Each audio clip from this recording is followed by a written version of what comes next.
Good afternoon. That's better.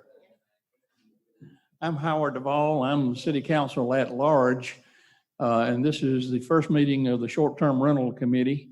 And I'm joined by two of our council members, Will Brennan, who represents District 3, and Tina Herbert, who represents District 1. This is the first of several meetings that we will be having dealing with the issue of short-term rentals. And we hope to come to a reasonable compromise for both the neighborhoods in the city and the owners of the short-term rentals and the investors in short-term rentals. So don't think that we have to do it all tonight. Our goal tonight is to work from 4 to 6. We have 3 short presentations that will kind of add to the information that we have to deal with on this committee. But I'll hope to adjourn at 6 o'clock, and we will have, if you don't get to speak tonight, you will certainly get other opportunities to speak in the next few months as we hash this issue out, probably in different areas of the city, because different areas of the city are impacted by short-term rentals in different ways.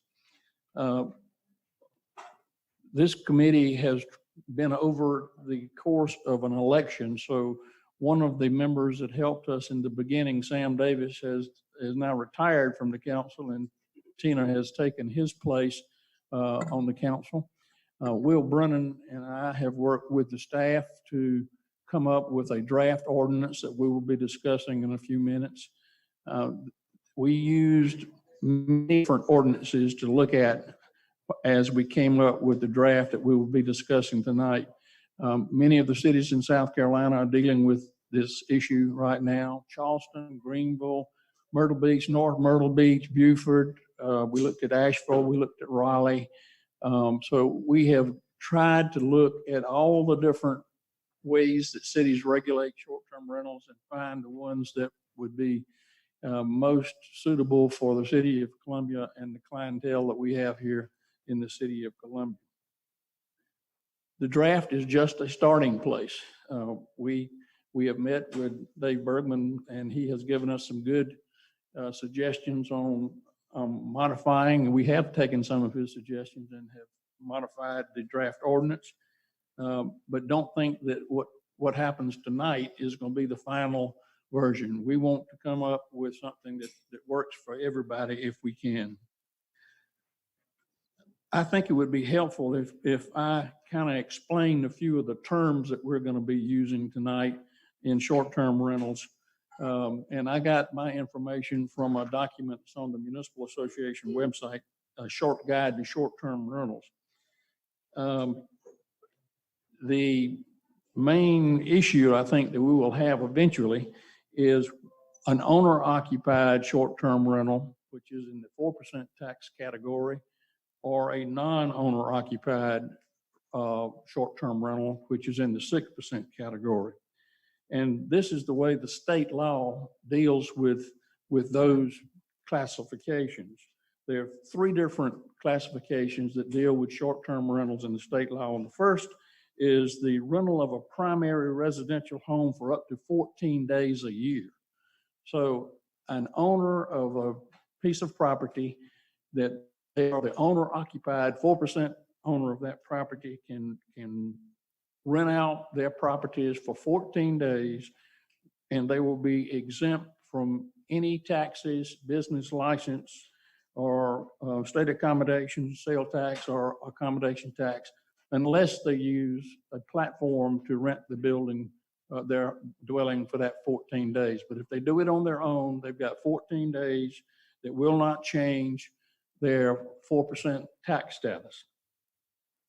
The second category is rental of the primary residential home, which is the 4% owner-occupied home, for between 15 and 72 days.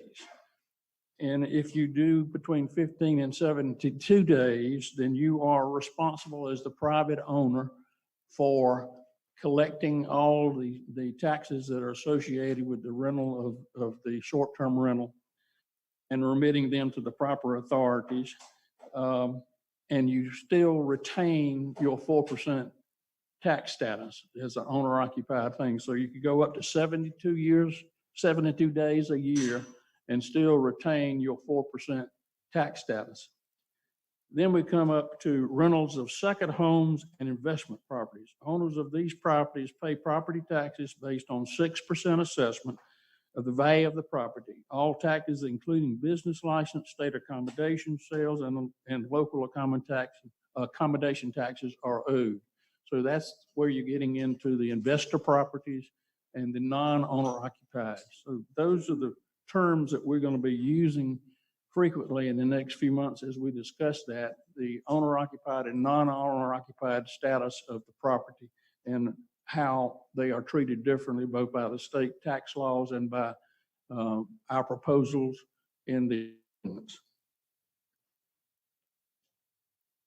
All right, I think we're ready to begin. Y'all have any questions? Our first presenter tonight is Bill Ellen, who is President and CEO of the Midlands Authority for Convention, Sports, and Tourism. And Bill is going to give us an overview of the status of STRs in the Midlands and in the city of Columbia. Thank you, Councilman Duvall and Councilwoman Herbert and Council Member Brennan. Appreciate the invitation to join you today. Short-term rental is something that probably not many of us in the room knew a lot about 10 years ago, paid much attention to it, certainly didn't understand the impact that it would make in the hospitality industry that it does today. Our goal at Experience Columbia is to attract visitors to our city and help them to have a positive experience so they will spend money and they'll want to come back. Many of our visitors look for alternate accommodations other than traditional hotels, and short-term rentals meet that need for many of our visitors. So we are in no way opposed to short-term rental, but it is a major player in our industry now, and it's here to stay. In 2007, two guys that were college roommates after college moved to San Francisco, and both had jobs that were barely making money to pay the rent, put groceries on the table. And they, that summer, were concerned about making the upcoming rent payment when one of them picked up the local San Francisco paper and read an article about a industrial design conference that was coming to town. And the article focused on so many of the attendees were having problems finding hotel accommodations. The city hotels were booked. And one of them came up with an idea, said, hey, let's take that blow-up mattress, blow it up, and put it on our living room floor, advertise it to these attendees that can't find hotel rooms, and offer a complimentary breakfast, which is what they did for the 3 or 4 night stay that people were looking for. And to their surprise, they immediately sold a blow-up mattress and a complimentary breakfast on the floor of their apartment.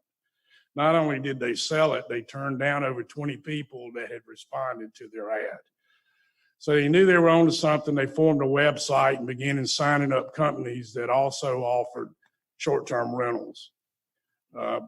By 2009, their first company was called Air Bread and Breakfast Company. By 2009, they were being very successful. They changed their name to Airbnb.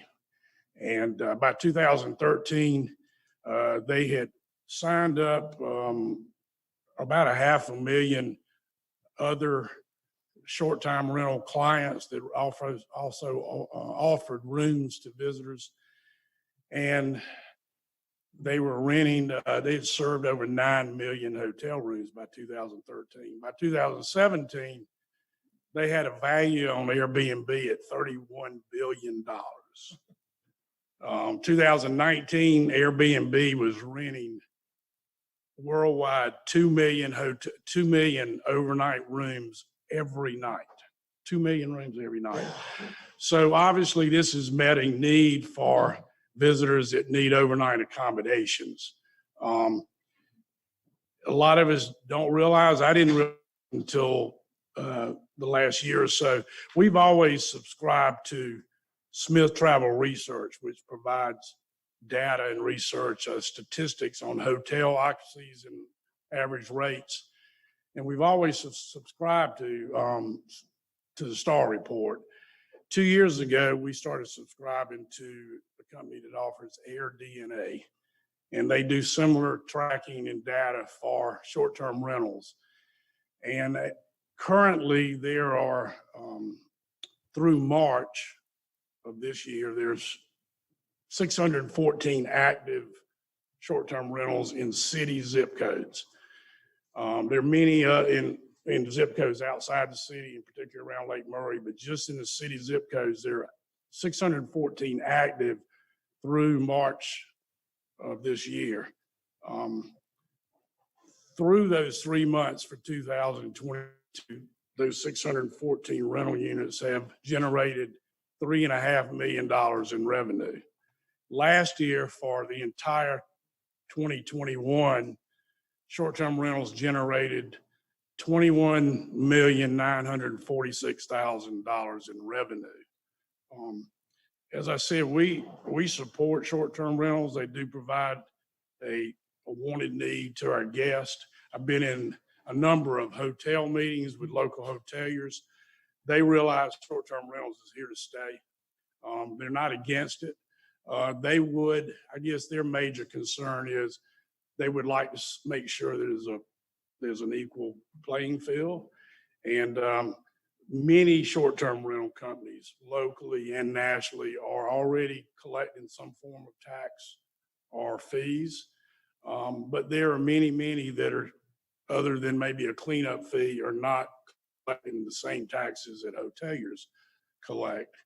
If that were the case, and short-term rentals in the city zip codes collected the exact tax that the hotels are collecting, 2021 would have generated a little over $2.6 million. So it is a significant amount of revenue generated, a significant amount of accommodations, taxes, and other fees that are available. And I'm not insinuating that some of them are not paying that, some of them are doing the right thing, or whatever they're following whatever structure is in place and are collecting these fees.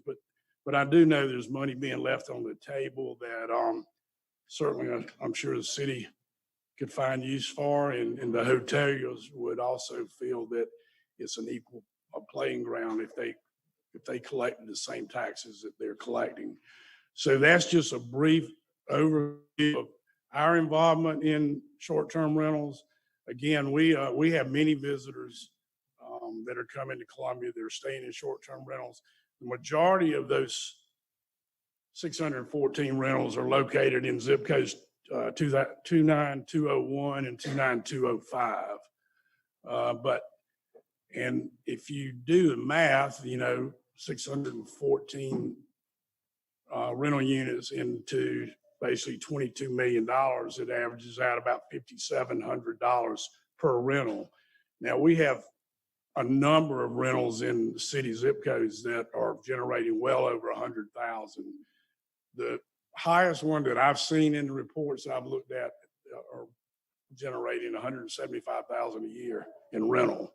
So you can see what a significant player short-term rentals are in our market. So we're here just to provide any information, answer any questions that we can, and give support to the short-term rentals, because they service our visitors coming, just like our hoteliers do. So we just want to make sure their experience is positive, that they want to come back. And at the same time, we want to make sure that we would like to make sure that the playing fields for both short-term rentals and hoteliers was equal. So with that, I'll answer any questions that I might. Bill, does AirDNA give you the ability to look at a specific rental? You said that one had it's very specific. You can actually pull up and see a visual picture of the rental unit, where it's located, the address, and the amount of revenue that individual property is generating. So it's very, very specific. And there are companies, there's a company, I think it's called Hospitality Solutions, and I'm not exactly sure of that, what the name, but they provide a service for many municipalities across the country that help manage short-term rental for the cities in terms of setting up the structure, collecting or sending out letters on city letterhead to all operators, letting them know what the structure might be, what's expected, and they manage all that for municipalities for an annual fee. And I'll be happy to get that correct name if there's any interest there. But there's a lot of information out there. Will and Tina, y'all have any questions? Quick question, Bill, and thanks for that information. You said the average bed, $5,600 a year. Well, I'm basing that on in 2021, there was just under 22 million in revenue based on the 614 active rental units today. That's what the average would be. Do you have that same kind of parallel statistic for the average number for a hotel room in the city of Columbia per year? I have the Smith Travel Research provides similar data.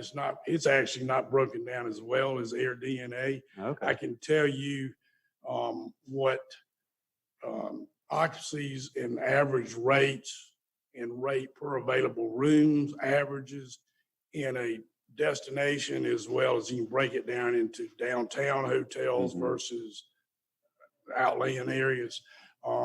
Not quite as precise as their DNA. But the hotel information, we can get pretty precise on vacancy rates, right? Yes. Can you do that same? What are we seeing in the short-term market when it comes to vacancy rates for that same type? I don't have that figure for you. I know they probably do break that down like that. Okay. For example, the most recent numbers in hotel occupancy is running about 52% in the city versus the same time last year, which was in January. The data was about 56%, so it's about 4 percentage points behind. I'm sorry, not last year, but 2019. So we're measuring everything now pre-COVID and in the current time. So, but yeah, I'll be happy to get any data that I can get for you. Perfect. Thanks, Bill. Okay. Where I'm getting, Tina, do you have a question? Yeah. You got something else? And Bill, I'm sorry, just for my clarification, you said that these were the zip codes, city zip codes. Yes. Were you able to break it down to ensure that they were actually in the? Well, I tell you, zip codes that I've got. And the only reason I say this, we have those donut holes, and we have a lot of properties that they have like, for instance, 29203 is a city zip code, but a lot of it isn't in the city. Okay, because I do have that included, 29203. That zip code generated so far this year $130,577. But I've got 201, 3, 4, 5, 6, 9, 10, 12, 23, and 29 are the zip codes that AirDNA gave us. Okay. And I'll be happy to share that. I'll give you a copy of it. There's an article that was in the Post and Courier on March the 13th of this year, a few weeks ago. That's got a lot of statistics in it, but I'm not going to read them because I think David's got some in his. I'll let him his presentation, and if I want to bring those out. I'd also like to introduce my mayor's fellow who has gotten into the room. She did a lot of research for me on this particular thing, Olivia Gillespie from Clinton, North Carolina. She's a freshman at USC studying political science who wants to go into municipal government. So I'm very glad to have her with us tonight. She's getting ready to have her exams and go back to North Carolina for the summer. But thank you for being here tonight, Olivia. Thank you, Bill. Thank you. Howard, do I get to recognize my mayor's? Oh, yes. You can recognize Miss yours, Alexis too. is back there too, and she's been helping me research this. Are they sitting together? Yes. Are y'all comparing notes back there? What's her name? Alexis Mertz Okay, Alexis, thank you. from Phoenix, Arizona. Phoenix, Arizona. All right, our next speaker is Dave Bergman.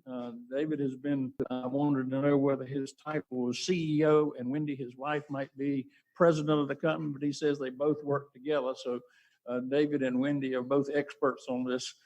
And I think we are interested in his perspective on what we're trying to do. Thank you, David. Thank you. Thank you. And really appreciate the opportunity to contribute to the discussion and share the data I've personally collected from our rentals. And I think this will provide a little more information on the industry here in Columbia so that we can kind of go forward from here. Before I get started, just a little bit of background. I'm from Columbia, lived here all my life. We live in Cottontown. My wife, Wendy, over here, and our son, Rowan. And we also own and operate this small business, Heartwood Furnish Homes. It's based in Elmwood Park, and we have an office there.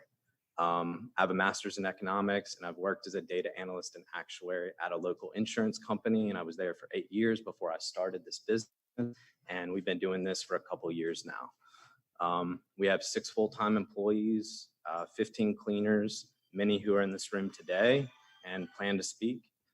All in all, over the past year, we've hosted a little over 2,500 stays for people traveling and living in Columbia. I'm going to touch on 3 points today that I think are important to share with the general public and also the council. First is the size of the rental market, which Bill already touched on. I'm going to just kind of reiterate some of those points. Also, a background of who host and guests are and why they're staying in short-term rentals. And then finally, current and future regulations. The latest market data that I'm working from is February 2022 from AirDNA. It's a similar, the same data set. At that time, I showed 524 entire home short-term rentals. That's distinct from private rooms. There are a lot of people who just rent a room in their house. I'm thinking of this through the lens primarily as people who are renting entire units or buildings or homes. This data is inclusive of rentals in Forest Acres, like 29209, I believe, and Richland County, to your point earlier. And many of those are not inside city limits. I would estimate that the actual number is probably closer to 450 maybe. And that's about 1% of the total housing stock in Columbia. Those 524 entire home rentals equate to about 1,100 bedrooms if you just multiply out by the number of bedrooms each unit has, and then provides for about 2,200 occupants. Of these rentals, about 2/3 are smaller units, just studios, 1-bedrooms and 2-bedroom apartments, and just 9% of those are larger houses with 4 or more bedrooms. The demand for short-term rentals increased significantly over the past 2 years. It doubled from about 3,000 nights booked per month to 6,000 nights booked per month. Much of that increase is consistent with national trends. We're seeing it in other markets too, where short-term rentals have increased in popularity during the pandemic because of the self-check-in options and the ability to have extended stays for travelers who want to work and cook from inside the home and have less interaction outside. Note that short-term rentals make up about 20% of the total demand for lodging in the US, and 60% of those reservations are millennials. In February 2022, Columbia short-term rentals brought in a total of about $1 million. So February this year, $1 million in revenue. Bill sounds like he was estimating closer to 21 million, but I just extrapolated that out, 1 million times 12 to get 12 million. And assume that's about what we're going to see. Not included in that is a 10.27% tax that Airbnb and VRBO take from the guest, and they remit that on behalf of hosts at the state and county level. My understanding is that they, due to the sheer number of local governments, I think there's 20,000 in the US, Airbnb and VRBO do not remit those taxes at the local level. It's up to us as individual hosts to collect and remit taxes that are administered at the local level.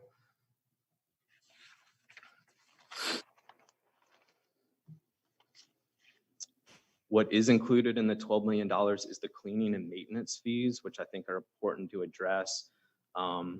That's what's being collected by operators to get the short-term rental ready for the next guest. Cleaning fees account for about 10% of that total revenue, or about $1.2 million in February. Typically, they'll pay this fee to a local cleaning company or individual cleaners, and they'll perform those services. I'd estimate there's about 50 full-time cleaning jobs just based on the wages that a cleaner would make times that amount of money. Now I'll also share some information about host and guests so we can better understand who are the two parties that are engaging in this rental activity. Airbnb estimates that about 80% of hosts just have a single listing. The average number of listings per host is 1.3, meaning that most listings are not operated by a management company like ours. They're instead self-operated by a single individual or owner. What I've found is that usually hosts fall into like one of three categories. You have hosts who are staying in Columbia for work or school or have some other reason to be here, and they purchased a rental so that they can personally use it while they're in town, but they're not there all the time. So, you know, they're renting it when they're not there. We also have hosts that are renting a guest house, an additional dwelling or additional unit in a duplex as a means to offset their mortgage and make their housing more affordable. And then finally, you have hosts who are using the short-term rental income, much like long-term rental income, as an investment to support their family and save for retirement. I think it's important to also look at the guest profile and understand why people are visiting and staying in short-term rentals here. I reviewed our data from those 2,500 stays over the past year and found the following. Average length of stay was 5.5 days. By comparison, average length of stay for hotels is 1.8. So people are staying in short-term rentals about 3 times as long. 44% of stays in Columbia are greater than a week, and 26% of stays are greater than 2 weeks, meaning that Columbia has a very large demand for those longer extended stays relative to other nearby cities. About half of the stays are for people just coming in town to go specifically to an event or visit sites. The most common are Fort Jackson graduations, University of South Carolina events like commencement ceremonies next week, and Parents' Day, USC Athletics. We also see a lot of people coming for Riverbanks, Congaree National Park, and then to go to shows and concerts at our local arenas in the township. Those do tend to be our shorter stays. The remaining 50% of stays are related to work, family, or life-changing events. These tend to be the longer stays that are happening, and the most common kind of categories are travel nurses and doctors who are working at local hospitals like Prisma, and they have contracts for a specific duration. Military families who are here on temporary assignments for Fort Jackson. New Columbia residents who are moving to this area and they're using short-term rentals as kind of a stopgap while they explore the area and find the place that they want to call home. We see a lot of current residents who live in the neighborhoods who require temporary housing due to home renovations that could be dangerous if they're there, or home loss due to the flood or fire, or life-changing events just like divorce, where they need a separate space. We've observed that extended stay guests typically have a preference for short-term rentals, as we see in the numbers, because they have the full kitchens for cooking, laundry facilities, multiple bedrooms for kids, backyards that are suitable for pets, and they tend to be just simply more affordable.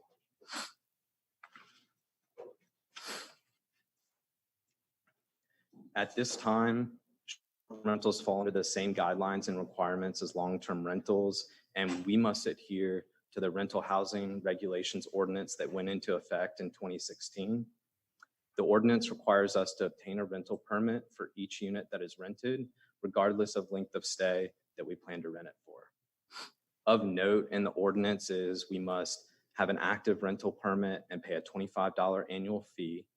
Our properties must comply with the minimum safety standards, such as having working smoke detectors.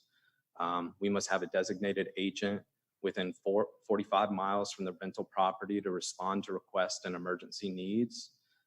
We must adhere to a list of regulations in that ordinance. Otherwise, we can receive a citation, and those violations will accumulate points against our rental permits. And those violations include things like not discarding trash, not removing animal waste, violating noise ordinances or safety requirements. And then the accumulation of a certain number of points within 12 months, I think it's 15, will result in the loss of your permit.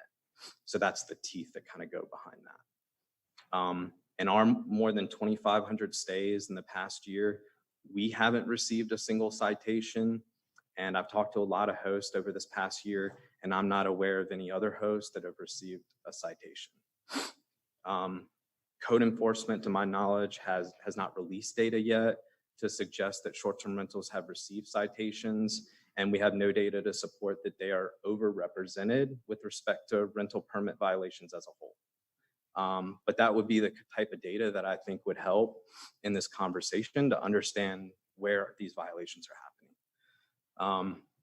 As we look to other cities for guidance and a suitable framework for our city, I think you'll find that a lot of those cities look like they have regulations that are similar to what that I just described. They create a rental permit with annual fees, require designated agents, they have a point or strike system for infractions, and they set penalties that act as teeth to deal with repeat offenses from rental owners.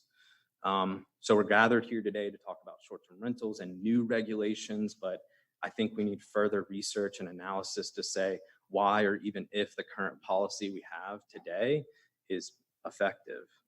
And I think to go along with that, why we need to start from a new framework instead of build upon the existing framework that might just confuse owners.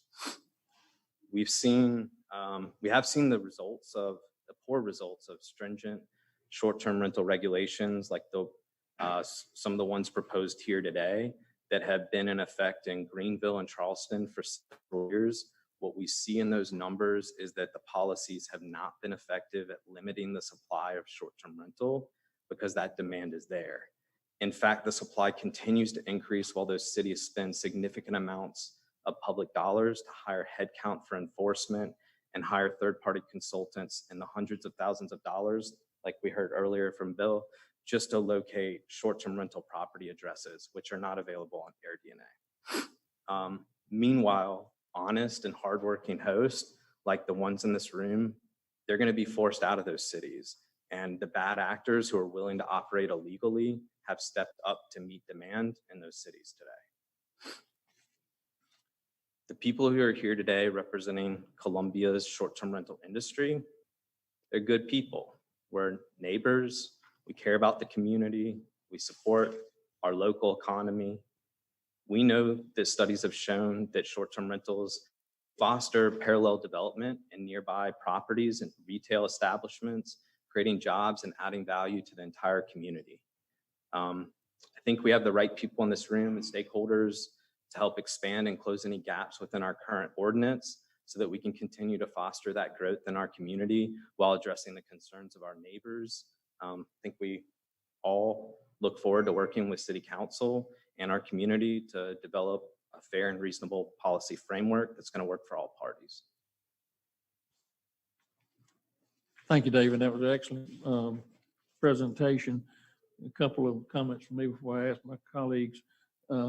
Travel doctors and travel nurses normally would rent for over 30 days, wouldn't they? They would. Yep. So that they would not be covered by this ordinance. If you're going over 30 days, it wouldn't be a short-term rental. It would be covered by the normal rental promise. Well, yeah, but a point I would make there is that the reason we don't go into it saying, I want a nurse in our place. We put our short-term rentals out there on Airbnb, and if they choose to come to us with a 3-month stay, that's great. If we say no short-term rentals, no Airbnb, we would just take those units away and do something else with them. They wouldn't have those accommodations. So it's not like they would still be there and they would be exclusively for nurses. Right. Yeah.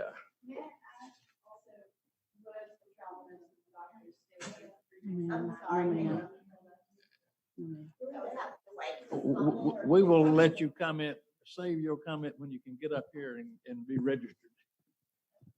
David, one other thing in the article that I have cited from the Post and Courier, you quoted as saying the whole purpose of short-term rentals is that that they are people's homes. I would agree with you 100%. That's what one of my goals is, that they are people's homes that they are willing to put up for short-term rentals following the law. So I'm glad you quoted that so I can bring it to you. I don't see your point, but. They're not investors, they're people's homes. That's what the whole business started with. People renting out their homes for the Masters or the Heritage or football games.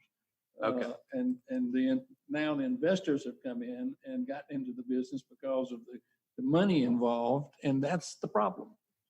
I think a lot of people here just, we're just people in the neighborhoods too. I don't think we're these scary Maybe we can find a investors. compromise along those lines. Tina, you've got some questions? Yeah, I just need a clarification. As a mother of a millennial, only does Airbnbs for her personal business as these kids are growing up.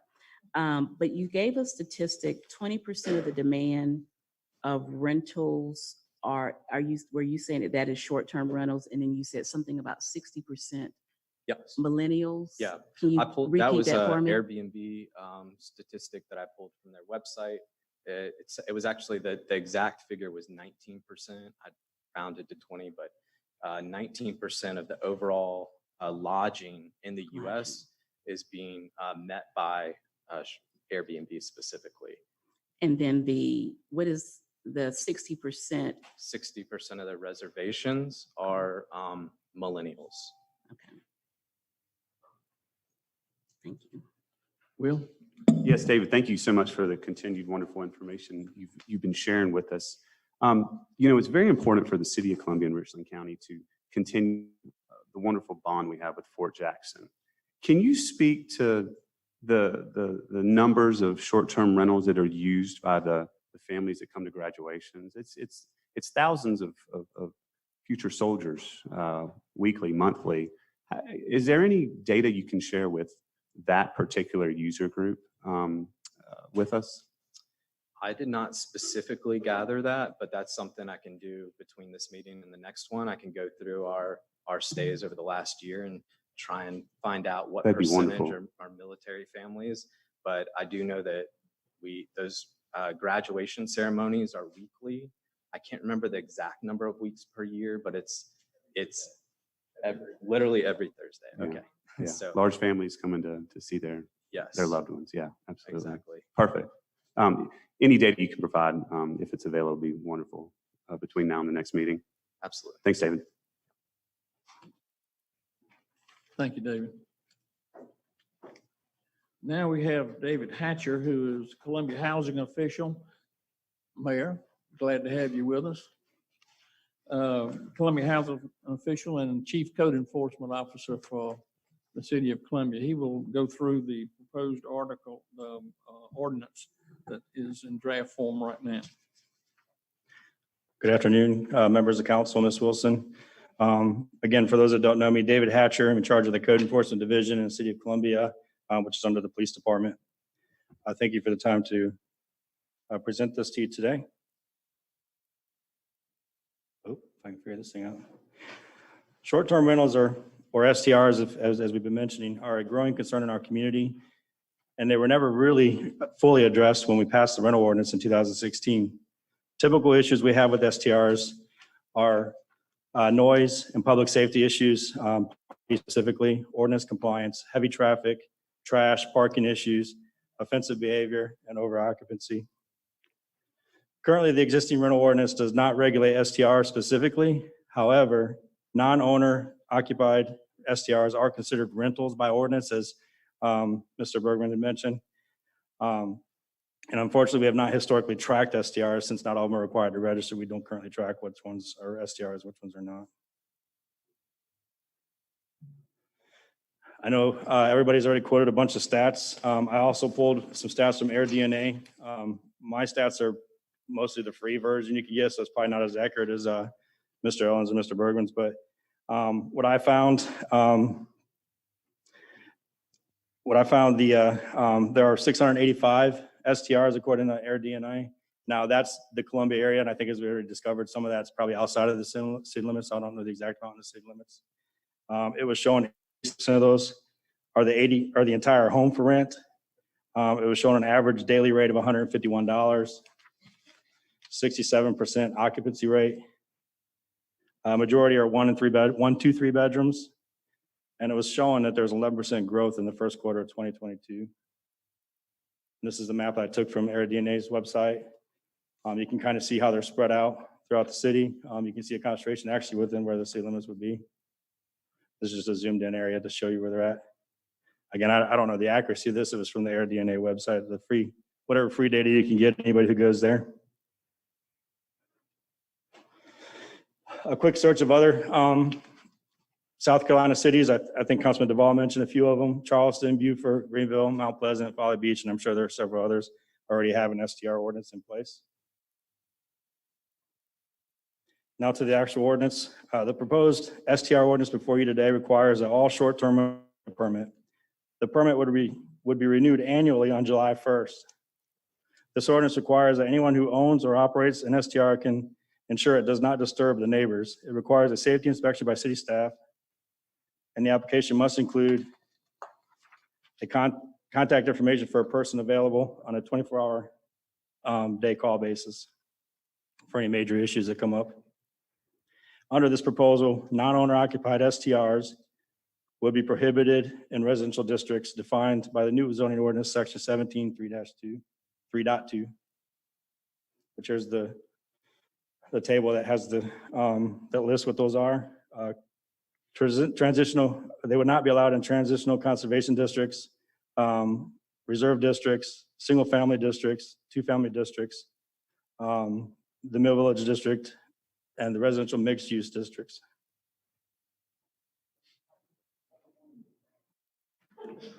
The proposed STR ordinance identifies minimum life safety and sanitation standards for the most part.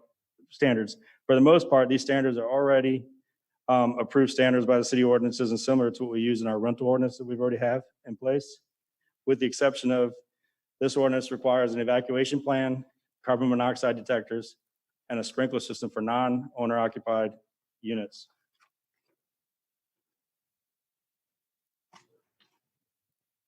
There are some proposed fees in this ordinance. The annual application fee would be $50. There'd be a $100 registration fee for owner occupied, and $500 registration fee for non-owner occupied. Lastly, this proposed ordinance is designed to ultimately hold the property owners of an STR accountable for the tenant's actions and behavior, and can be revoked if there are continued violations. Violations include providing false information, failure to register, and violation of any applicable ordinances or city laws. The STR owner will be provided with, in the event of an action of a violation, the STR owner will be provided with a warning. And if there are 2 more warnings in a 12-month period, the STR can be revoked. The permit can be revoked. If the STR permit is revoked, they can appeal to the city manager. The city manager has the final decision and say so on what happens with that. That's a quick summary and introduction of the rental ordinance, the first draft. If there's any questions, I'm happy to try to answer this. David, one of the things you mentioned was over occupancy as a problem. Yes, sir. Would they be limited to the same 3 people per dwelling that our families and single family zone areas?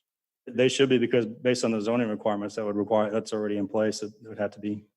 Yes, sir. The 3 per residential housing? 3 per unit. 3, no more than 3 unrelated adults per unit. I thought there's something different in here. Will? Does it say David, something? thanks for this information. So we've heard there's somewhere between 680 and 450 short-term rentals in the city of Columbia today. Do you and I don't know how available this information is. It's probably going to take some time for research.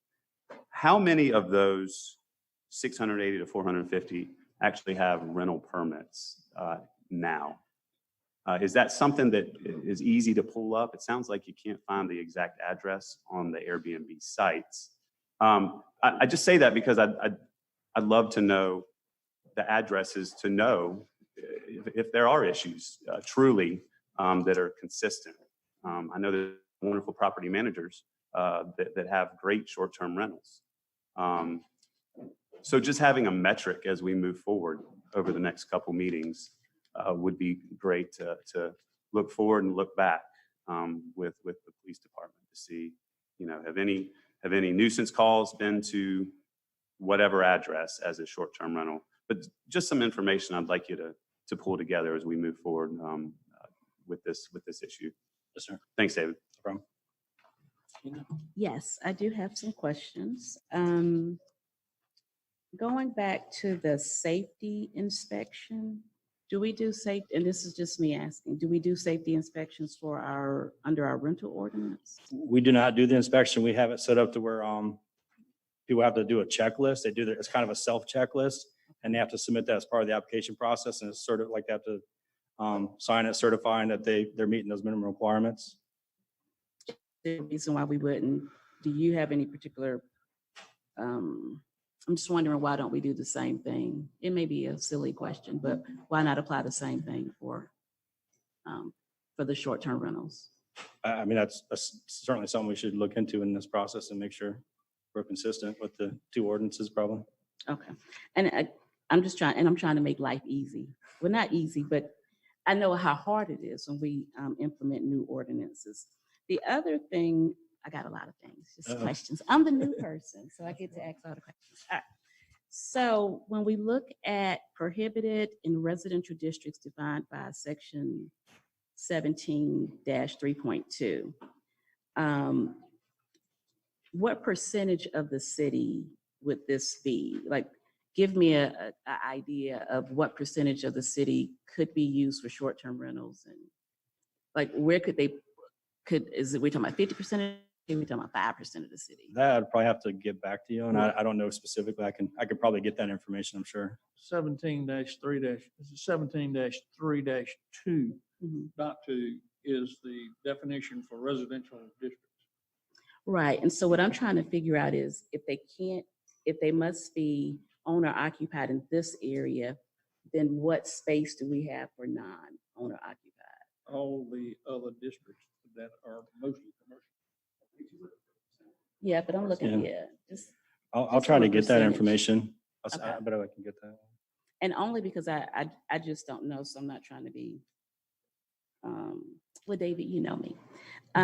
So also on the short-term rental ordinance, sprinkler system for non-owner occupied, is there a particular reason why we would have one for one and not for the other? I think the difference between the Airbnb, the short-term rentals versus the regular rentals, is these are probably more of a commercialized. It's more commercialized, so it's more like a hotel, and I think it's more of a safety issue for you have a change in tenants every other day or so versus somebody who lives there for 12 months. I think it's just more of a hotels are required to do it. So I mean, Airbnbs should do as well. STRs. Sorry. Okay. I have more. I'm sorry.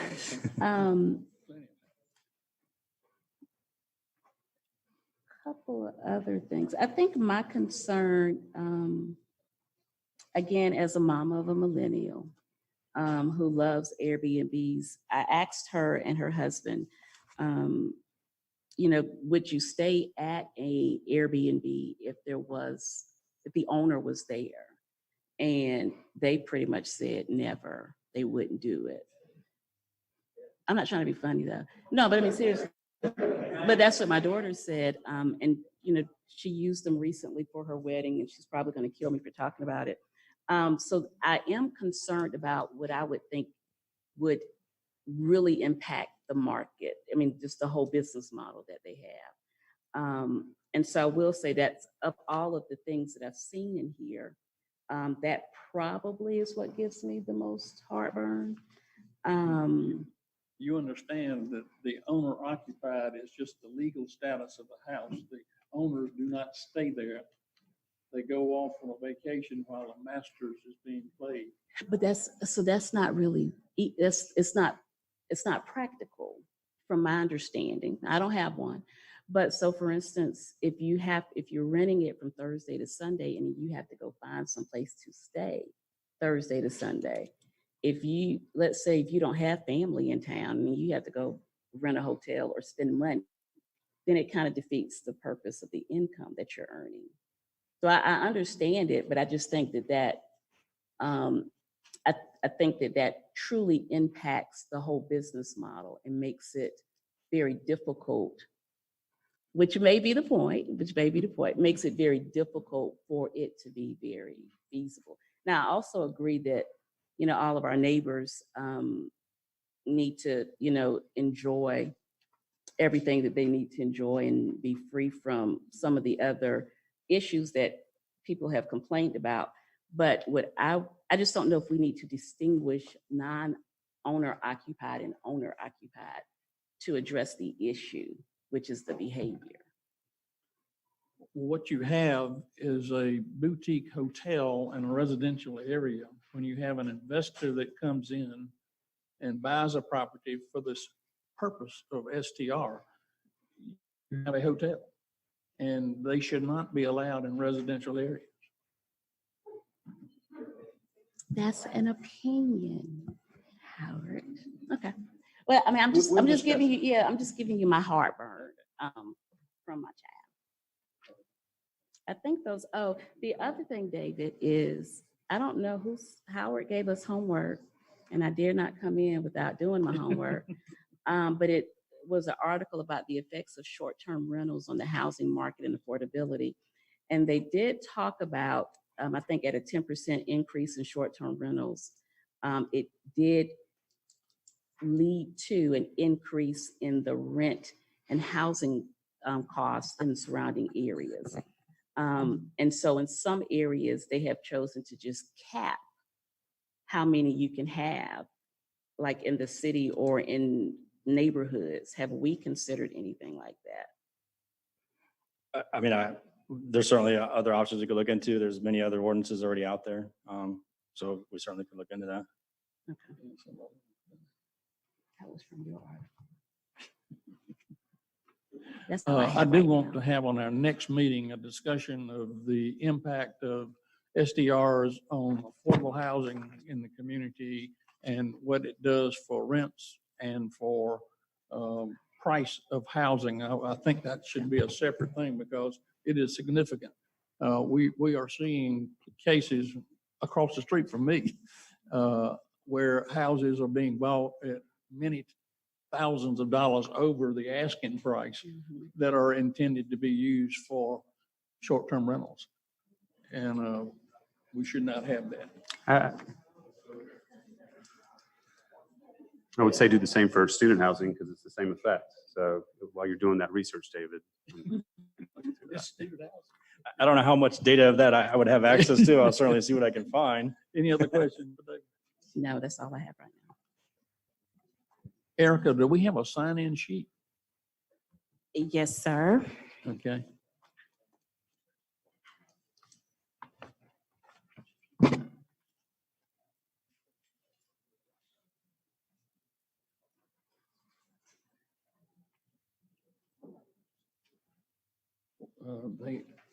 Say that again, then.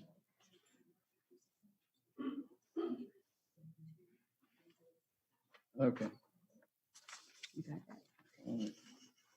Erica, do you have some telephone calls or emails? Not at this time, sir. Okay. All right, let's begin the list. We got 3 pages of lists. We would like to stop at 6 o'clock. So you've got 3 minutes to speak. So be brief. We will sit you down, please, if you try to get verbose.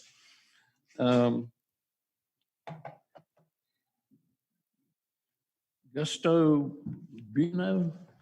Yeah, that's me. Oh, pronounce it for me. Absolutely. My name is Gustavo Bueno. I guess. Me and my wife, we just moved here from Brazil. If you can tell from my southern accent, it's from south of Brazil. We love it here. So I prepared a little notes here. So it's my understanding that the committee is worried about everything that's going wrong with potentially being caused by the Airbnb. And I live in the Elmwood district, so I stand behind that.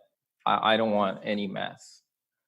But we have to be careful because we need to identify the problem and cure the problem. And there are many ways to do that. And I think by over-regulating something, you might kill a stream of revenue that benefits the city in many ways. We host Airbnb in our home. We have a quadruplex, so we are owner occupied. But we work Monday to Sunday sometimes, and I don't want to do that forever. So that's why we decided to generate this extra revenue stream. And so we are considered investors, but let's not think that everybody that's an investor owns 15 houses in the neighborhood. We're small investors. We do intend to buy other properties, but the regulation, the way it's written today, would prevent us from doing that. So we would have to choose another city to continue our venture. So I think we need to treat the problem and really identify the bad actors and make sure that they do not stay in our community. So I will stand behind any regulation that aims to do that only and not just try to do anything that would keep the good actors here in our city. So that's all I have for today. Any questions for me? Good to see you. Good to see you. Thank you. Thank you. Jeff and Ashley Douglas. Good. Kayla Bailey. Kyla. Okay. I press the button, or does it No, automatically It start? should be going. Okay, there it goes. So I've been at this, well, I think Can I'm you probably make one sure of, to state your name? sorry, Matt Carroll. I've been at this for a while, probably one of the longer standing short-term rental owners in town. I just want to, I guess, dispel some thoughts that I've heard today so far.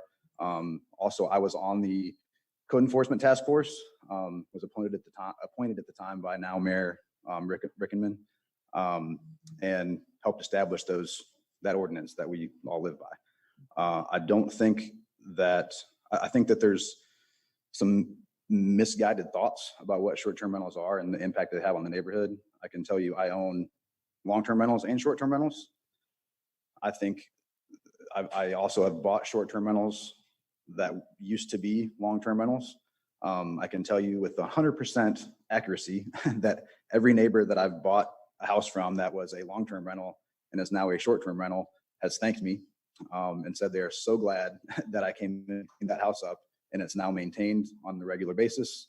It isn't, yards aren't long and it's not the tenant's responsibility to do things and take trash out. And, as a short-term rental owner, we have reviews that our guests leave for us. And so I have a yard maintenance man. He goes, it's maintained all the time. We have a cleaning person in that house every couple of days. So there aren't beer bottles in the yard. There aren't beer cans in the yard. The yard isn't long. Those houses are maintained. Generally speaking, the neighbors love that we're in those neighborhoods. So again, I think it is a fight the problem, not the overall, the overall thing. So when you find some bad actors, address those, which is what that ordinance was meant to do.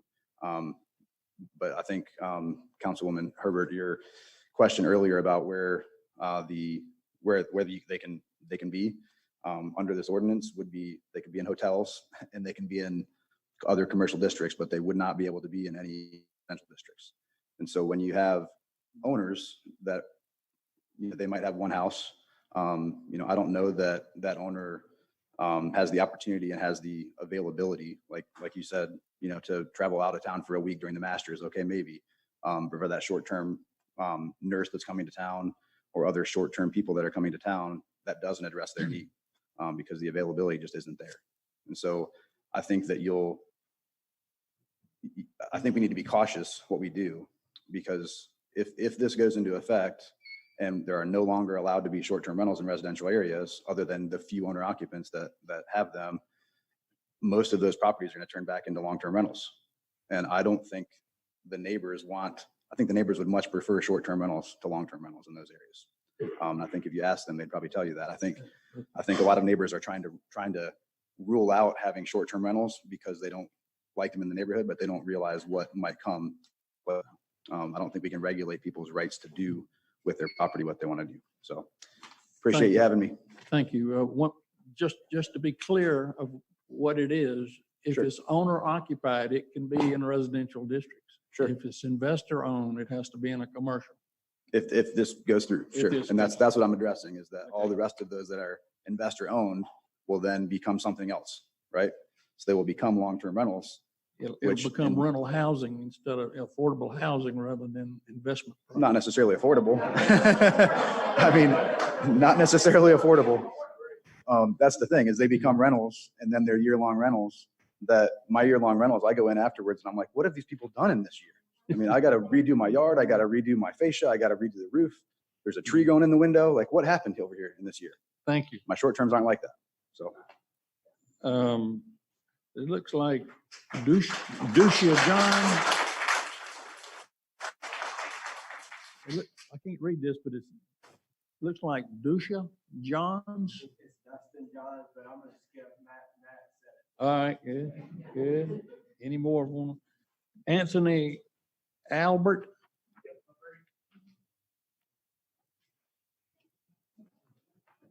All right, press the button. I think. Okay, don't worry about it. Okay, so my name is Anthony Alberti. First off, I would like to say thank you for giving us the opportunity to talk upon this today. I want to go over 5 things, be as concise and straight to the point as I possibly can. So David basically touched on all the things I'm going to say. We're really going to reiterate it. So number 1, I think this space should be regulated. The reason for it is because what that will do is hold the operators that are doing this right already to a higher standard, to something that's actually feasible. And what that'll do is knock off the bottom people that are probably potentially causing the problems that the code enforcement and everything else is saying.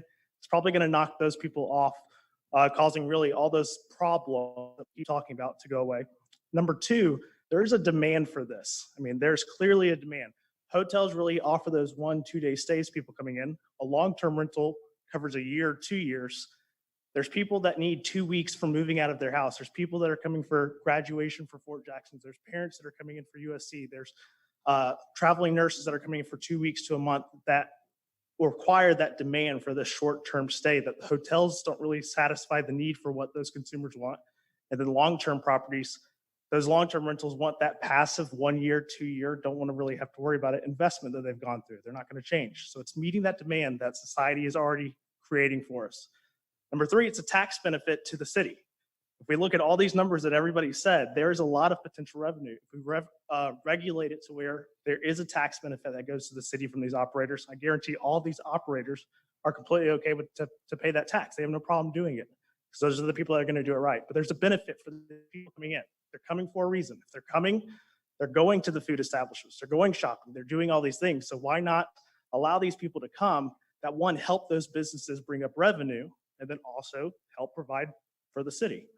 Number 4, code enforcement. What's it going to actually take to enforce this?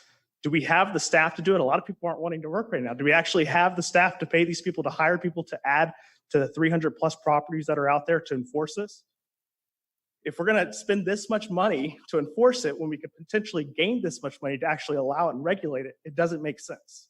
We're wasting our money trying to enforce something that doesn't necessarily truly need to be enforced to the extreme that we're saying it. And then 5, if you're not growing, you're dying. That's in business, that's in life, it doesn't matter. So if we, when internet came out, said, no, I'm not going to worry about that internet thing. We're just going to do the things we've always done it. I'm going to keep it this way. Where would we be right now? Right now, culture, society, the United States, the world is taking the Airbnb, the Ubers, the VRBOs, the Turos, the Grubhubs. All those things are becoming a part of our norm. People expect it. If we don't have those things, people won't want to travel to our city. Last thing I want to say is essentially You aren't abolishing short-term rentals. You're making it almost impossible to do. You're saying, yes, you can do it. It's kind of like this analogy. Let's say I work out, which I do. Okay, I can lift, I can bench. You're the trainer over here, and you're saying, hey, you can use my bench right here. Okay, the weight on there's 300 pounds. I go try to lift that. I can't lift it. Okay, I say, hey, trainer, can you take a little bit of weight off? Keep some on there, that's fine. Can you take a little bit of weight off? No, we're gonna keep it exactly how it is. The way that this ordinance sits, it's that 300-pound weight that we can't move. It's still there, we're allowed to do it, but it makes it feel impossible. Thank you. Yep.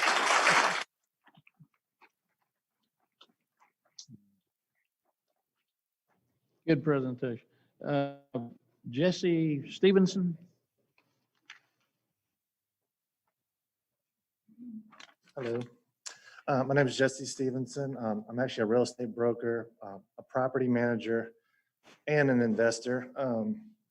I manage about 100 long-term rentals, and I manage 2 Airbnbs, one that I own and then one that I manage for a friend on the lake. So I know about all the sides of the story. And I can agree with the gentleman that said, my long-term rentals, if I don't keep an eye on them, which I do, but if I don't, and they're, especially if they're in certain price range, those are not taken care of nearly as well as my Airbnb is. And the street that I have my Airbnb on, it's a quote unquote residential neighborhood, but there's 2 fourplexes and there's 3 duplexes on that street. How am I a worse actor than those people, those investors with the fourplexes and the duplexes? What difference does it make? I mean, why does how long my guests stay make my guests worse than their guests because they stay there a little bit longer? I mean, I think in the United States, you're supposed to have property rights, and nowhere did it say, oh, well, 6-month guest is good, but a 3-week guest, no, we don't do that. I mean, I just don't think that's fair. And the last thing I'll say, this ordinance with the sprinkler system, do you know how much a sprinkler system would cost on a 3-bedroom, 2-bath house? It'd be like 50 grand. When you said that 300-pound weight, nobody's can afford 50 grand for a sprinkler system. And why do short-term guests need sprinkler systems, but all these long-term guests don't need the sprinkler systems? It doesn't make any sense. And that's all I want to add. Thank you, sir.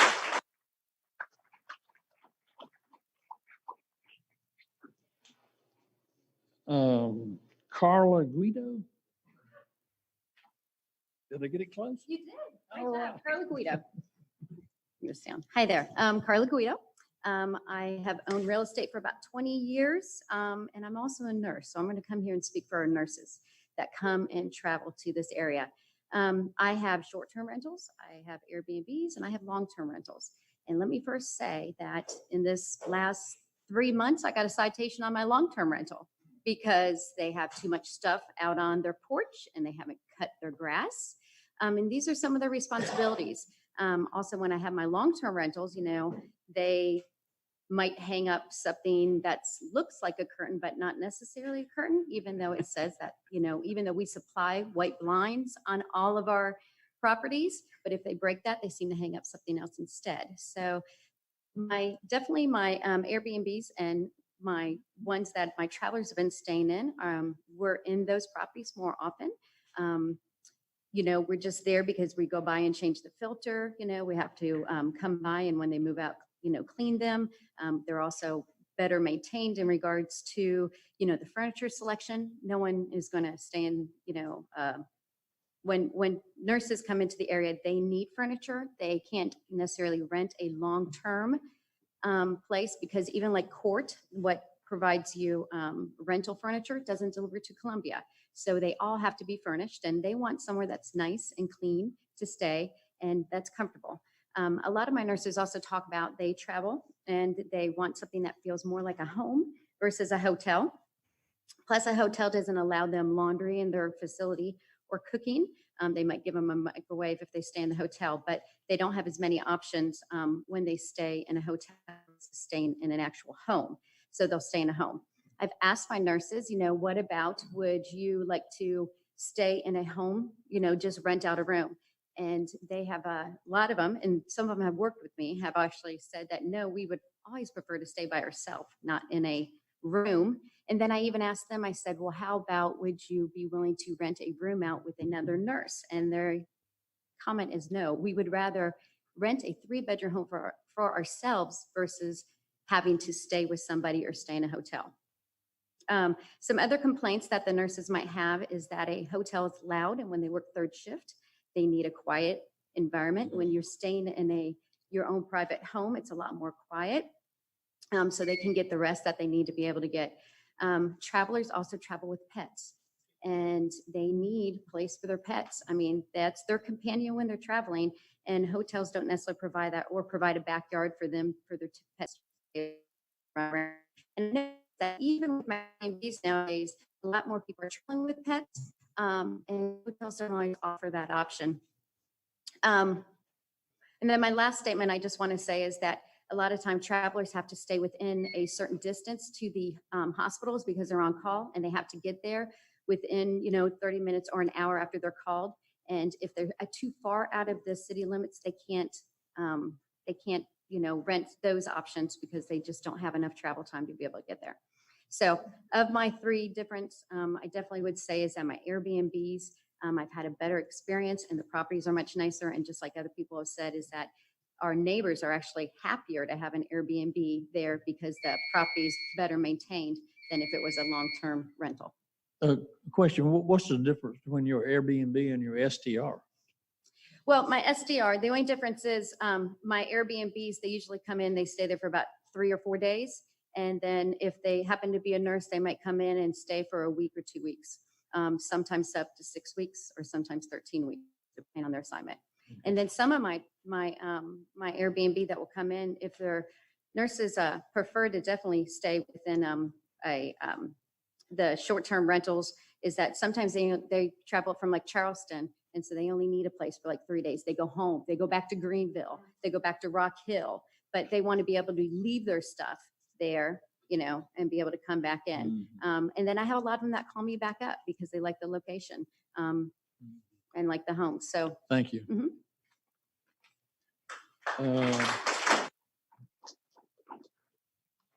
Jim Risa? Ray, okay.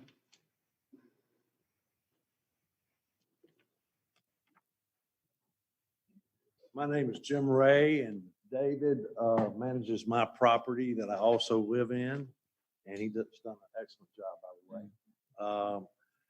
And I'm all for fair regulation. The way this stands right now, to me, it's just simply not fair. It would put everyone out of business. So anything that's fair, I'm all for. That's all I've got to say. Thank you.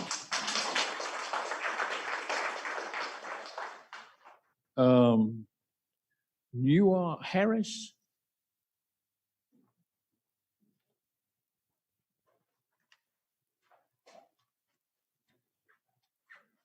How you doing? My name's Noah. Noah. Yeah, like the ark. okay. Yeah. Looking around the room, I can tell everybody, we all have this one thing in common. We all love the city of Columbia, yes? And that's probably why we're all here. I'm a real estate investor, but I would probably consider myself a hardworking business owner over anything else. My wife and I, we have a child who's autistic. So he's 5, just recently diagnosed. When we go and travel to other cities, states, we want to have vacations too and go to the beach or visit Asheville or Greenville. And we used to go to those places. We don't go to those places as much anymore because of what has happened with short-term rentals. I would love nothing more than to stay at a hotel. Like me and my wife, hotel, slippers, room service, like that sounds awesome. I would love that more than anything. But with a family, it's impossible to do that. But to be able to give our kids the same experiences and do this stuff, Airbnb has been a lifesaver for us. And we discovered this many, many years ago. And being in real estate, we're like, gosh, there's nothing like this really in Columbia. how impactful would it be if, like, let's do this, like the same way people are helping us, let's help other people. And I'm not saying every single person who stays at our places has a disability or an autistic child, but a lot of them do, and we embrace that. And what's cool about Columbia is the city embraces it too. Like last week, we did a thing with USC student athletes where our son was paired up with an athlete. All of the parks that you're building are sensory parks, and the Ed Adventure. Today, I went to the zoo on a field trip with my son who has autism. I feel like the city is like, hey, we embrace this, but if you really do, like, keep short-term rentals around, because this is what those families need. And I could go on and on about all the properties, and I could give you case studies. We have a little house, the thing hasn't turned yellow yet, so I'm gonna keep going. Across from Finley Park, I moved here 10 years ago. I lived in Pavilion Towers, and every single day I drove down Finley Park and looked up to the right. There's a little white house, boarded up windows, Jewish cemetery, Neville Cemetery.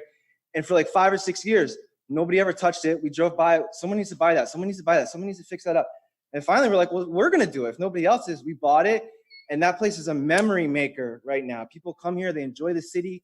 You go to Finley Park, lay out a blanket, look up, you see the beautiful house. You don't see the haunted house that used to be there anymore. So there's a lot. And what's cool is once we remodeled that house, it was like popcorn. Like all the neighbors, everyone kind of rallied around it. And one of our neighbors at one of our Airbnbs told us about this meeting yesterday. She said, hey, I don't know if you heard, you got to go. Because she was so excited of like what we've done, just like this group here is saying. So, we're all about making it right, making it good. I think what's cool is we can make Airbnb in this industry even better by having good regulation like David is talking about and like we're trying to work out here. So that's my 2 cents. Thank you. Thank you, Noah. Yeah. All right, I think this one is B. Johnson. Ben Johnson, okay. Close. Thank you so much for having us tonight and for hosting this meeting. We opened our first owner-occupied Airbnb in January of 2019 and bought our next investor-occupied unit or investor-owned unit in November of 2019. And I'm asking you to, with this ordinance and with this regulation, to please continue considering those more like long-term rentals rather than hotels. The requirements of the sprinkler systems and the commercial zonings are particularly onerous and would regulate a majority of the room out of business, as I believe they're intended to do. The structure should be compared to other similar structures. And in this case, generally, they're going to be single-family residences or small condos or townhouses. The city does not require a single-family residence to have a sprinkler system because it's generally not deemed as necessary. And that doesn't matter whether it's owner-occupied, whether it's rented for a year, or rented for a night. It's just not necessary. However, of course, in a larger structure, whether it's a taller condo tower like the Heritage Building, the Hub, a large student housing complex, or the Hilton Hotel, you've got to have sprinkler systems. You've got to have more significant life safety issues because you can't just pop open a window and jump out. I can. Many folks I'm cannot. on the first floor. And so, if a fire breaks out in a single family home on a single story, it's easy to get out. On the 20th floor, it's a little more complicated, and those structures should have more complicated systems. By requiring a single family home to have a sprinkler system that's going to be rented by the night, that'd be an unnecessary burden to those property owners. And the same is true with the zoning. In neighborhoods like Shandon, there are single family homes, duplexes, and quadplexes. They're occupied by families of all sizes. And zoning dictates the size of buildings that are there, and the lot coverage and all that good stuff. But the nights that someone lives in a home shouldn't matter, whether it's owner occupied, again, rented for a month or rented for an evening. The requirement for commercial zoning, again, would regulate these operators out of business. So I would ask you to please continue to regulate short-term rentals more similarly to long-term rentals, and the structures to be conducive to a similar structure as zoning already does. Thank you, Ben.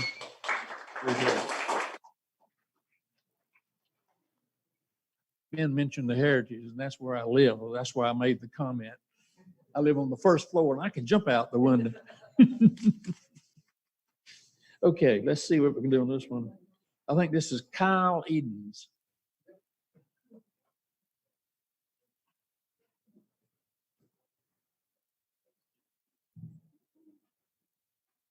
Hey, good evening. My name's Kyle Edens.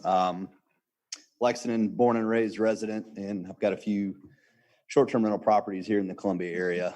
Over the last 2 years, before I forget, I wanted to answer your question specific to my units. Port Jackson graduates, 50% of my stays are Port Jackson families coming through. So it's a pretty significant piece of, usually I'd say they average, 4 or 5 days. Yep. They come in early, they like to experience the city and then go to graduation and head out the next day is usually what I see happening. So, I hear problems, but I don't see any data to support the problems. You talk about neighborhood complaints, you talk about trash violations, you talk about noise complaints, but I haven't seen any data yet besides maybe individuals coming to you guys and complaining. I want to see hard evidence, hard data, because for us, those problems cost us money, and we don't like that. That's not why I got into this business. So I maintain my units to a specific bit of standard. We have noise monitoring devices, shut down parties. We're not looking for that kind of stuff. So I think if you would speak to a lot of the investors in here, we kind of nip a lot of that in the bud before it even gets started. So to give you a little feedback on my units, the last few people that have stayed there are Fort Jackson graduates, insurance claimants, construction crews working on local utility repairs, Walmart construction crews. I've got individual that rented my house for 2 months to be with her dying mom that was in hospice. So it runs the gamut. My properties are in historic neighborhoods. They're in HOA neighborhoods, and I haven't had the first complaint or the problem in any of them. We took a historic house in one of the historic districts that was vacant for 4 years, and we spent probably over $100,000 renovating it, and we had a homeless guy sleeping in our back porch. So those are the kind of properties that I'm personally investing in, and I'm seeing neighborhood changes with. Just to give you feedback on one house in 6 months for us that we launched, June, July of last year, we paid Airbnb $4,000 in lodging tax. I paid probably $4,000 in income tax on that property. I paid out $7,500 in cleaning fees to a local cleaner who lives in the Columbia area. So that just kind of gives you some of the stuff I see in my personal business. Again, I think that this ordinance seems lazy to me. It seems like it was just ripped and copied to be just heavy-handed approach. I'd like to see some more thought, some more creativity put into it. I think you guys have a real opportunity to create additional revenue for the city of Columbia. So I think you take that for what it is. I don't think you take a heavy-handed approach to a significant need in our community. Thank you. Thank you, Kyle. All right, I believe this one is Shannon Alexander. Thank you so much for allowing me to speak today. I'm Shannon Alexander, and I'm going to come with this with a different perspective because I'm not actually an investor or an owner. My parents are. But I am the co-host and I clean them. And before that, I was a stay-at-home mom. And unfortunately, my son was diagnosed with a rare disease, a rare terminal disease. And that lasted for about 6 years, unfortunately, until he passed. We were left with an amazing amount of debt, not just from medical debt, from also the debt trying to take him and do all the things that you're trying to cram into a person's life in 6 short years while they're slowly declining in health. The ability to host for my parents and clean these properties has given me a new chance to pay off all that debt, which has just been unbelievably anxiety ridden. But also, I'd like to say that I'm the person, I'm the face, I'm the person that all the guests talk to. And I make sure in every single instance to recommend family-owned businesses, brand new business, minority-owned businesses, all the brand new, amazing, fun things that we have going on in Columbia. I make sure that I talk about Segra Park. I make sure that I let them know about adventure. I make sure that I let them know about the Joint downtown with their amazing jazz musician. I make sure to let them know what's going on, what exhibit is going to be at the art museum. I make sure of all of these things so that they actually get to really taste Columbia. And that's what they really want to do. There's always going to be people that prefer hotels, and there's always going to be people that prefer to immerse themselves into these neighborhoods, because that's where the real fun of Airbnb is. It's not necessarily just about the stay. It's about immersing yourself into this neighborhood and what is Columbia. And yes, we do have several properties and they're all downtown, but all the properties that we took, well, except for one, and that's Fort Jackson. And we're steadily hosting families for Fort Jackson. And I love being able to tell those families, congratulations on your child's major accomplishment. It means a lot to me to actually, and I think you'll find that most of your hosts and most of your cleaners are very, very invested in this job and in the process. And we're very happy to be there all the time, 24/7 for these people with anything. And I leave welcome packages that are detailed just for those specific people. And we host a lot of special needs children. We host a lot of people with special needs. I just also want to, thank you very much for your time. Very good. Very good. Kevin Garrison.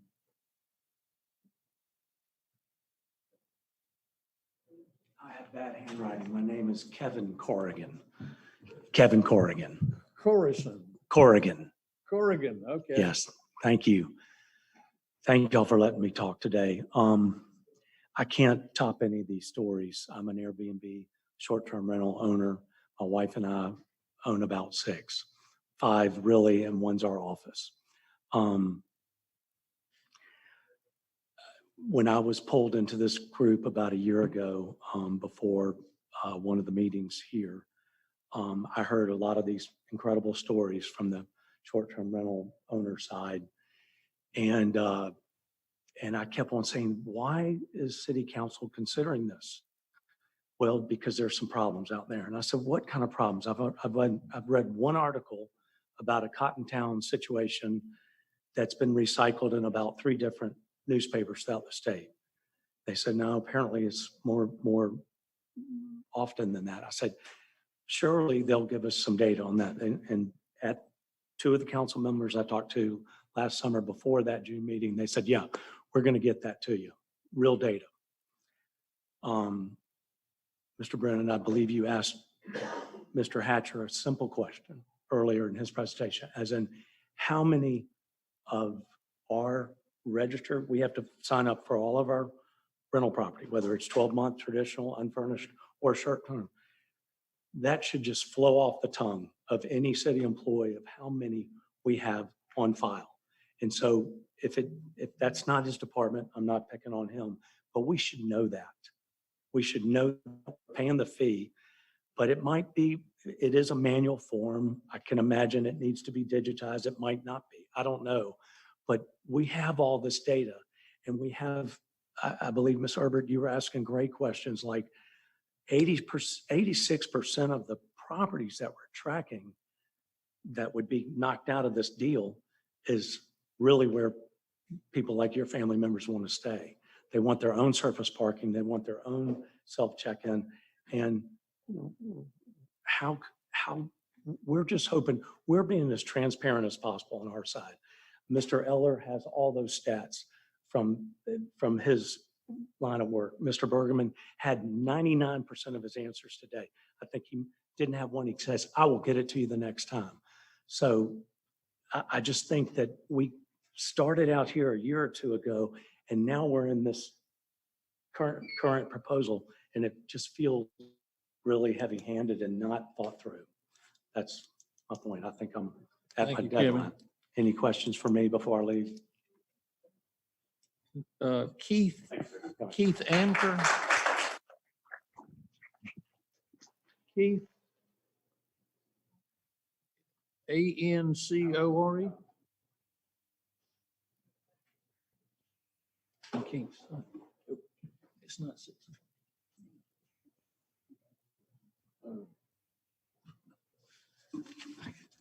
Go ahead. Keith, is there a Keith Anchor? We won't. Mike Kennedy. Okay, he almost made it. Mike Kennedy. He might have left with Keith. Catherine, Catherine on Hampton Street. Oh. Should have recognized you. Catherine Fleming Bruce, great to see everybody. I am not a developer. I'm a homeowner and a resident.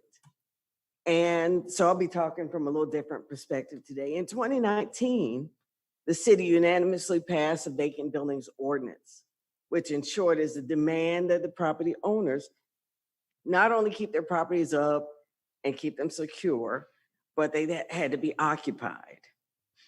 Okay, so now we have an ordinance before us that seems to be taking away one of the options that we have to try to fulfill what council asked us to do, which is occupy these properties. So what are some of the implications? One, I noticed that the ordinance has, in a couple of places, references to parking and talking about peaceful enjoyment by neighbors, no parking problems, so forth. Now, some of you know my situation at Hampton Street. I am in a residential area. I guess by the ordinance, it would be a place where you can't have a short-term rental. However, we have a university, we have church, we have school, we have a number of things going on. And at one point, I had residential parking that was taken by the city. So now I have people who sit in front of my house 24 hours a day, 7 days a week. I have a hard time with my Herbie Kirby putting it out because there's sometimes not room because people park or, you know, they move it out of the way and it's in front of the driveway. Whole lot of stuff, which I've already detailed that I won't go into here.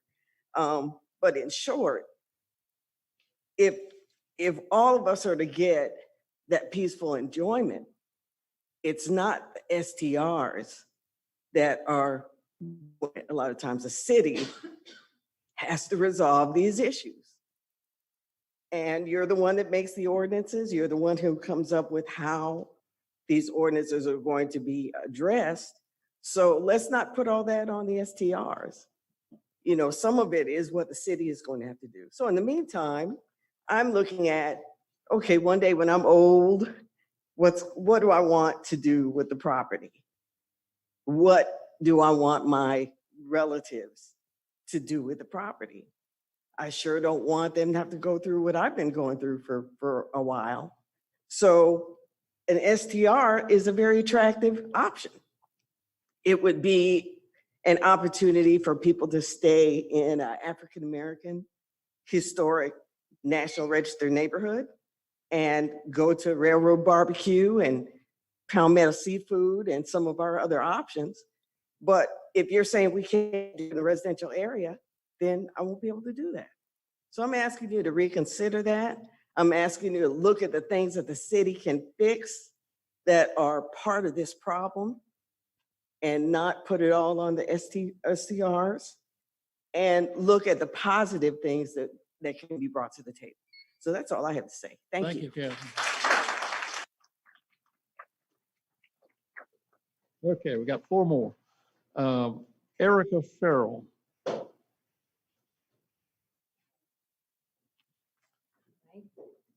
Thank you for letting me speak. My name's Eric Farrell, and I just started doing a short-term rental. I actually bought a property that was a long-term rental where I had to call the police before. There had been people drinking all times loud right across the street from my house in my wonderful neighborhood. And you know, looking at the possibilities, I had a baby. I was trying to figure out how I could stay home, and doing a short-term rental has been the way that my family has been able to continue with me leaving my job and staying home with my infant. And you know, not all of us are these huge investors. Some of us are just small families who are doing this just to have a little something. You know, it's my job now. I go over there, I clean up, I tidy up at the building. You know, you were saying Bergman said it was a home in the Post and Courier article. It is a home. It is a really cute, lovely little home that I take really good care of. I have books and toys and things for kids. We have a lot of families that come through and stay there. I have parents who are working, but they work from home, so they travel around and they like to take their kids to different places. They love coming here. They love coming to the zoo. I allow dogs, so we have a lot of families who come and stay with their dogs. I've had some special need kids too that have their support animals that I know in a hotel they accept them, but I don't think it's as easy, to have one when you can have a backyard to let them go. And anyway, our neighborhood is very supportive of having Airbnbs, and I've met some lovely people. I've met people in other Airbnbs staying also in my neighborhood. So, if you were to do it where the residential districts couldn't have it anymore, I mean, we couldn't have this, and it would really be hard for just my family and our tiny one little thing. And I think there might be other families that they just do one. I mean, I'm not looking to buy a whole bunch of places. This is just my one little thing to help me stay at home. And anyway, that's what I had to say. So thank you. John Carson. Very clear writer. Good evening. Thank you for letting me speak. Name's John Carson. I'm actually relatively new to the Columbia area. So I was on active duty for 5 years overseas in Korea and in Germany. Moved my family over here. Excited to start an opportunity with the South Carolina National Guard, actually part-time drill status. But when we moved over here, I just wanted to speak to kind of another anecdotal case for the short-term rental community. I do not own a short-term rental. I am a patron of many times over of different short-term rentals. And whenever we actually moved here, we had a pet coming from overseas and nowhere to stay. And we wanted to live here, and we knew we were going to live here. The challenges, though, when we came over here, we needed somewhere to stay while we were house hunting. And everyone's known the market's been pretty challenging for someone looking to buy a residence. And so I knew of short-term rentals because I had used them over the past several years, especially overseas whenever we traveled. And so I looked up to find somewhere to stay here for several weeks while we tried to find a home. And they're all booked up, which is great for people doing a great job with their short-term rentals. And so we stayed in a hotel that allowed pets, which is not the greatest hotel. And it had a microwave, and that was it. And we stayed there for weeks. And we had to stay there a week longer, and a week longer, and a week longer, over and over and over again. Going through that is a little bit challenging for a family.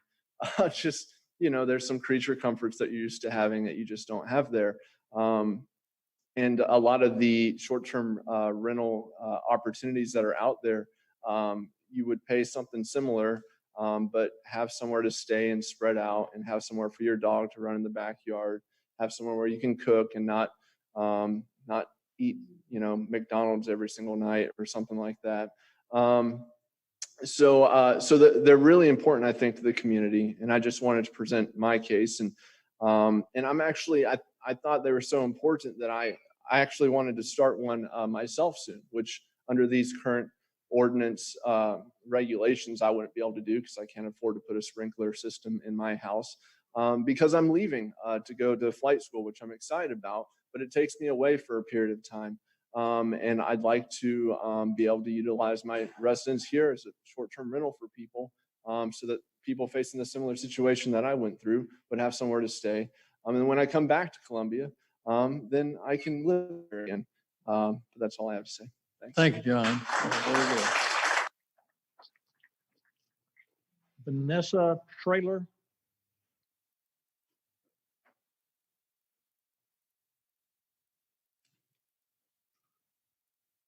Hello, how are y'all? My name is Vanessa Traylor, and I am a licensed realtor along with my husband, who we operate a real estate team here in Columbia. We mainly help people buy and sell Over the course of the last year, with a tighter housing market, I will have to say that I've seen the demand for short-term housing accommodations more than ever.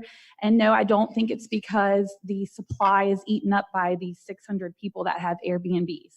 I definitely think that it is just a need for a variety of reasons. And so I thought I'd just highlight a few of my own particular clients that I have had. One has a very sentimental family home that has been in their family for a long time, and their job suddenly required them to move to another part of the state. Our 6% tax for a non-owner occupied home has greatly impacted this family. They do not wish to sell their home. They want to keep it. They would love the opportunity to share it with other people. But unfortunately, because of that 6% tax, they cannot have it as a long-term rental. Our home prices are continuing to rise here in Columbia. And I don't know if you've noticed, but it's very hard for you to make a good cash-on-cash return without doing short-term rentals right now in our current situation. Another family, I'm pretty sure one of the hosts was already up here talking about the mother on hospice. That's one of my clients. They lived in this short-term rental over in Forest Acres for over a month while they were dealing with their mom, and they had to be close to an aging father. And so I definitely think that it provides a really unique situation. They're now able to look for a home to be able to buy, and it's just meeting needs for ordinary people in a really unique way in a neighborhood. And you have people, everything that's already been mentioned. Personally, I had a 2.5-year-old that developed leukemia and a bone marrow transplant. He's doing great, but short-term rentals here in our city made it possible for our family to be able to be close to the hospital in a germ-free location, which is super big, to provide for them. And so it's meeting needs again, both here and in Charleston for that. And then I just feel like Columbia has really lagged behind with other major surrounding cities, just with short-term rentals and just seeing the need for the positive economic impact that it brings. We need them for increased tourism and just allowing small business owners to take advantage of all the things that we offer here that we call home. And just my professional experience is that Airbnb hosts truly do take greater care for their properties, and rather than the long-term rentals we've also talked about that do not. It's important that we provide this as a rental avenue to be able to provide for the many real estate needs that people may have in our city.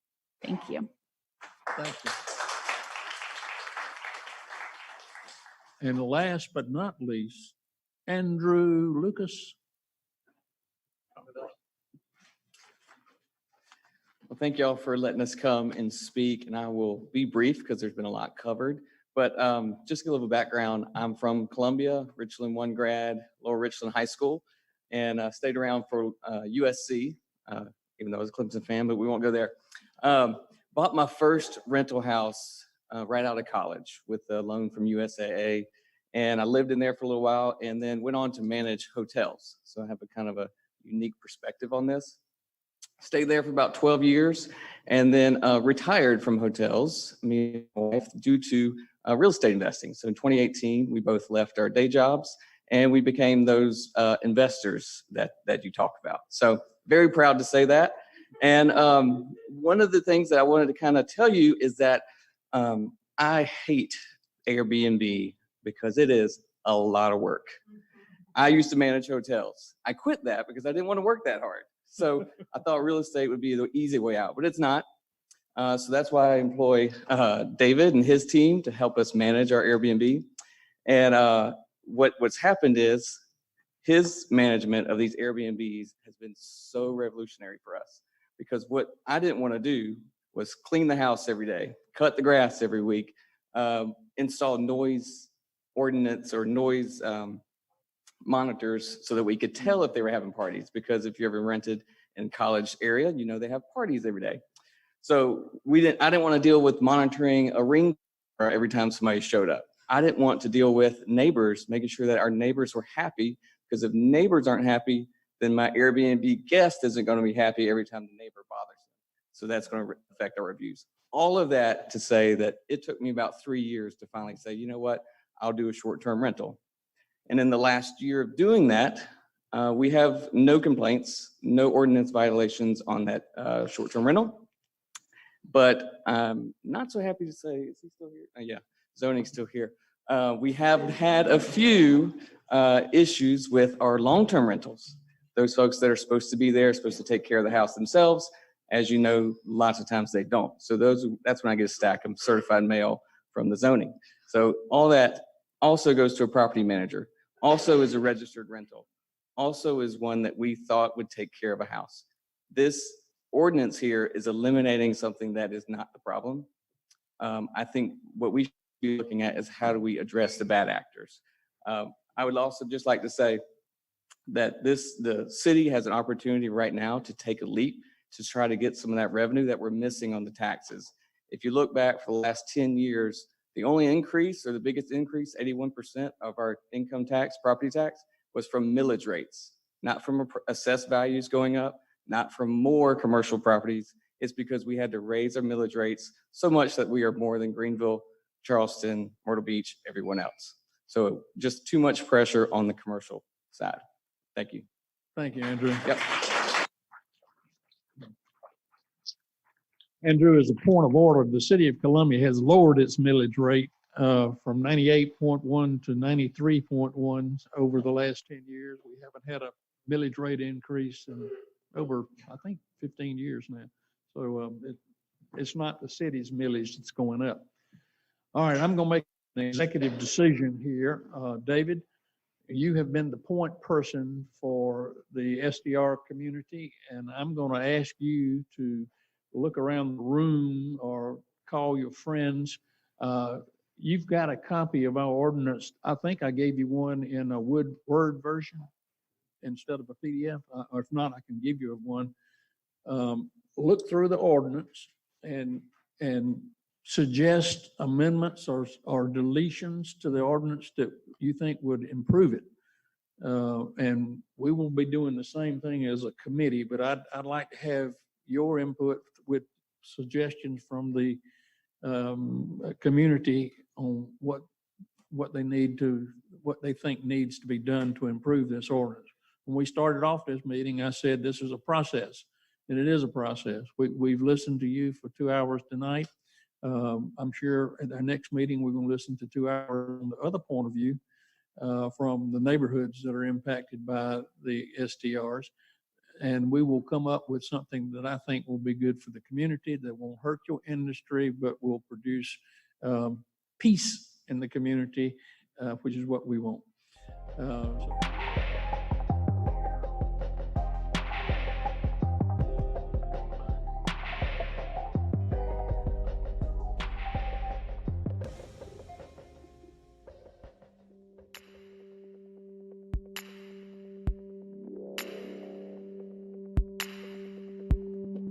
So I heard a couple of comments, but David is doing a good job, and he has done what he's asked to do. So I want to thank him because he gets put in I never know the terms, but he's been put in some different kind of waters. But I just want to say thank you, David, for putting this draft together for us. And we'll work through it. Thank you, David. I do appreciate the work that you've done on this too.